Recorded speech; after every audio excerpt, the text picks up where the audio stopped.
जब तुम धीरे धीरे इसे समझने लगोगे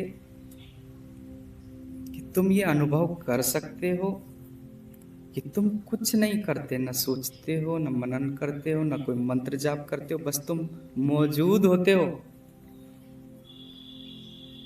जब तुम्हें इसका अनुभव होने लगे तो तुम दूसरा कदम उठाना कि छोटे छोटे कार्य करना और फिर भी ये महसूस करना कि तुम हो और कुछ ना कर रहे हो। तुम्हें कोई चीज भंग नहीं कर सकती, तुम निस्तब्ध खड़े हो एक साक्षी की तरह।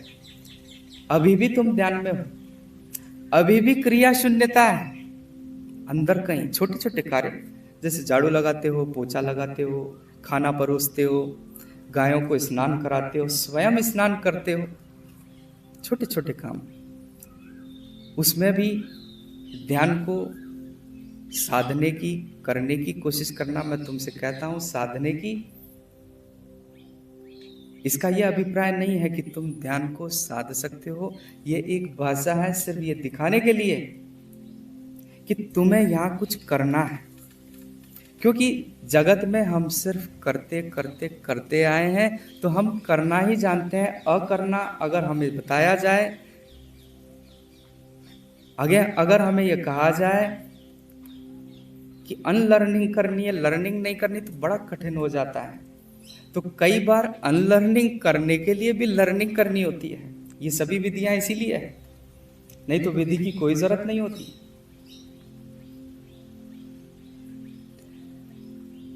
जब तुम छोटे छोटे कार्य करने में सक्षम हो और ये साध सको कि तुम निस्तब्ध खड़े हो, तुम ध्यान में अब भी हो, फिर तुम जटिल काम करते हुए भी ध्यान में हो सकते हो।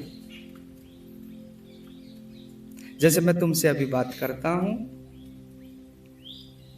मैं तुमसे बोल रहा हूं, तुम्हें कुछ चीजें समझा रहा हूं, लेकिन भीतर मेरे एक मौन है। मैं अब भी इन सब चीजों से विचलित नहीं होता। बाहर की चीजें बाहर यथावत चलती है, लेकिन भीतर का अनुभव भी भीतर है। यही तुम भी कर पाओगे। सभी जटिल कार्य करते हुए भी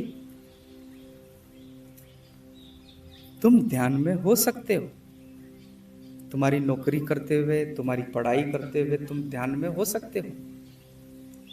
तो इससे ये बात साफ है कि ध्यान कर्म के विपरीत नहीं है। ज्यादातर लोग ये सोचते हैं ध्यान कर्म के विपरीत है, हमें सब कुछ छोड़ करके भाग जाना होगा, घर बार सब छोड़ देने होंगे। ऐसा नहीं। तुम सब कुछ करते हुए भी ध्यान में रह सकते हो।